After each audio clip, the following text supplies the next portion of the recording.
It's going to start with the men who are involuntary celibates who, for whatever reason, don't have successful women.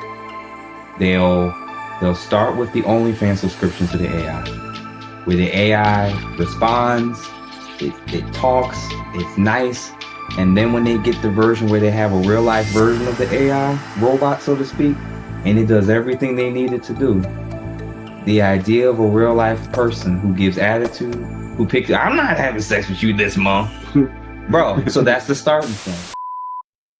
Welcome back to another episode of The Real Sync. I was going through my YouTube feed earlier today, kind of looking for some new content, and I ran across my brother, Jeff St. James, again from the Ask A Brotha Podcast. He was sitting with another guy, had a guest from Chew the Fat Podcast, and they were speaking on AI technology.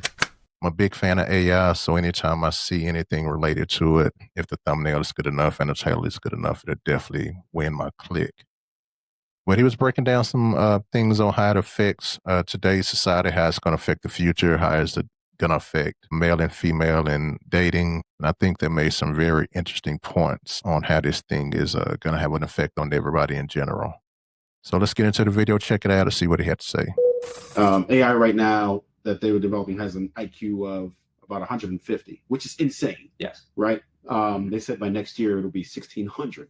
So just think about that. The rate, what people don't understand is the scale, the rate of advancement that AI is making to the point where it will be able to develop and build and everything. They already have brick and mortar jobs that are taking over. I've seen them doing some a little bit of construction stuff. Right. So some of that is coming. That I think, but it's even difficult to predict what's going to happen because the rate of development is nothing like we've ever witnessed before. You can kind of tell 10 years we'll be doing this, 20 years. You used to be able to do that. Yeah. Now you can't do that. It's absurd. You kind of can't fathom it. It's moving so fast that you can't even predict the scale that it's going to be on and what we're going to be able to utilize with it. We know the common things now like ChatGPT, Tesla. We're starting to see semi-trucks that's driven by artificial intelligence. We have home appliances. You got vacuum cleaners that you just turn on and they go around your whole house, clean your house for you. ChatGPT is pretty much the new Google. You get information at lightning speeds. You don't have to click on a lot of links anymore. You kind of just put your question in. It learns your language. It learns what you like. And I think it's only going to get better. This next generation, a good portion of them don't need human interaction like they used to. So that AI stuff is about to be real. And I don't know if there's some companies, I'm not going to give them any plugs right now, but they have some dolls that look real, talk to you when you come home. Well, it's already too advanced. When these dolls are able to clean, cook, and sexually satisfy these men, that it's going to start with the incels. It's going to start with the men who are involuntary celibates who, for whatever reason, don't have successful women. They'll start with the OnlyFans subscription to the AI, where the AI responds, it talks, it's nice. And then when they get the version where they have a real life version of the AI robot, so to speak, and it does everything they need it to do, the idea of a real life person who gives attitude, who picks, I'm not having sex with you this month, bro. So that's the starting point. AI companions. The brother is right on point. They're coming. They have been in production for many years now. I've seen countless videos, both real and I'm sure some was fake as well. But China has been relentless on making a companion for the market and for their men. The question is, why do men feel like they need a AI companion when we have companion in women? What are men lacking to where they have to build something for themselves like that? Are they struggling too much with the standards and the society that has advanced women through the feminist movement? Have they had enough of the court system beating them in the head anytime they show up? child support, alimony, other things that men have to pay. I think the whole movement has put a lot of pressure on men of today, and they really don't feel as confident and safe mating up with females. But men have started building an AI companion, and it's not a lot of people paying attention to it. If men can make these things work for them and satisfy their needs as men in the easiest format possible,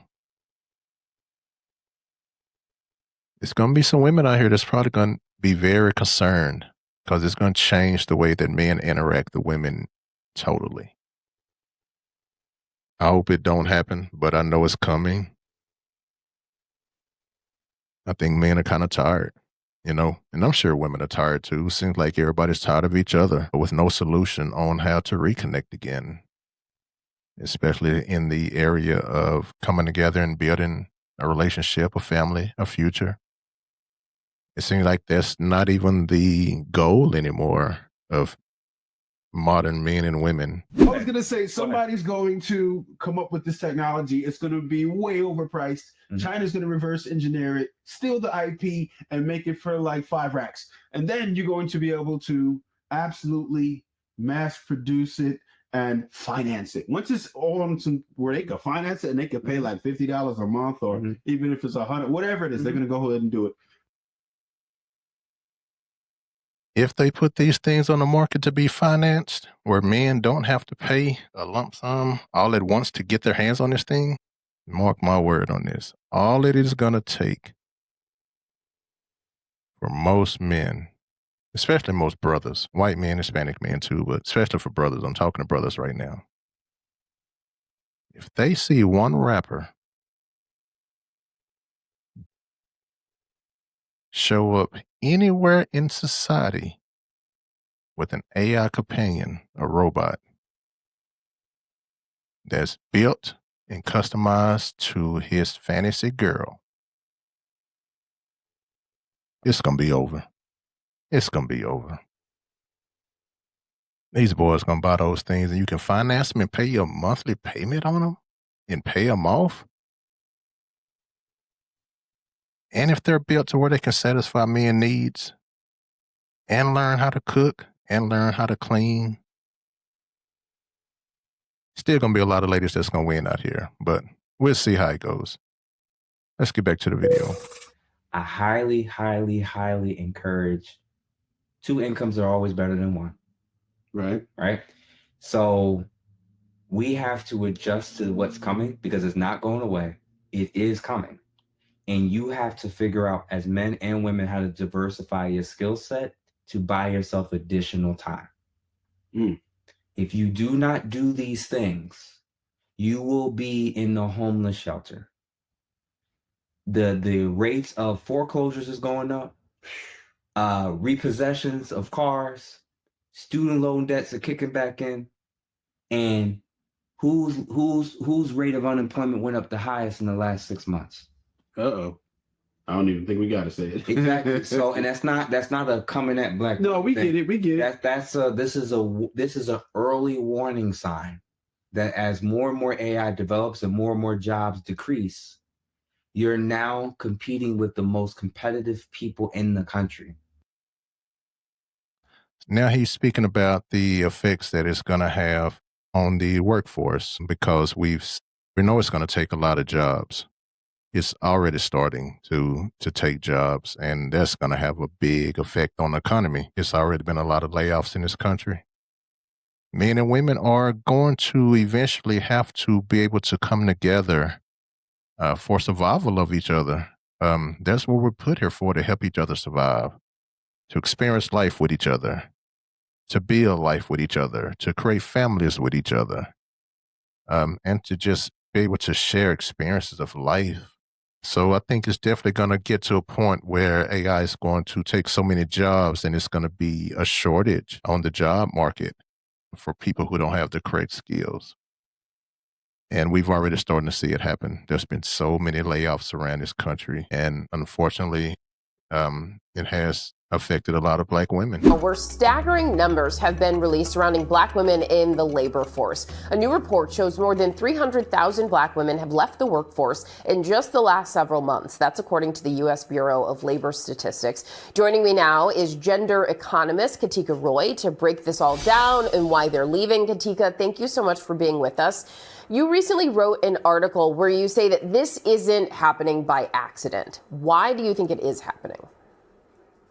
This is happening because of cuts to public sector positions. So if you look at the federal labor force, Black women make up just over 12% of the federal labor force. If we as a community and as men and women, both of the Black community and Americans in general, right, if we don't wise up to what's coming our way and see what the World Economic Forum, the WEF, and other globalist groups are pushing for and towards, if you don't see what's coming and you're not getting your finances and wealth in order over the next 5, 10, 15 years, you're going to be in a position where you're stuck and have to accept whatever the state has to offer.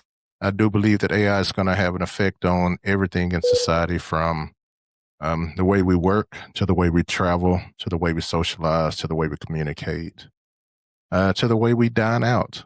You know, it's here, it's moving quickly, and it's going to push the old out, and it's going to bring in the new. And the people that are on board with it are going to be able to move into the new world, and the people that are not, unfortunately, are going to be kind of left behind. So I encourage everybody to deep dive into AI technology, learn as much as you can. It's going to be helpful and vital to your future. I would advise your kids to be taught AI technology. It's going to be very important to their future and their survival. But I think it's something that we can use as people to make our lives easier, to simplify our lives, and to free up time for things that are more important, like family, life experiences with your family. But that's what I have for today. I appreciate everybody coming by to check out the video. Again, check out Jeff St. James from Ask A Brotha Podcast. Very interesting brother, very well spoken. Love his opinions, love his work. Everybody go over there and sub to his channel and show their brother some support. Chew the Fat Podcast, I'm new to him, and I'm definitely going to be checking out more of his content. Go show him some love as well. But thank you, everybody, for coming through again for another reaction video. If you enjoyed it, please leave a like and subscribe. And until next time.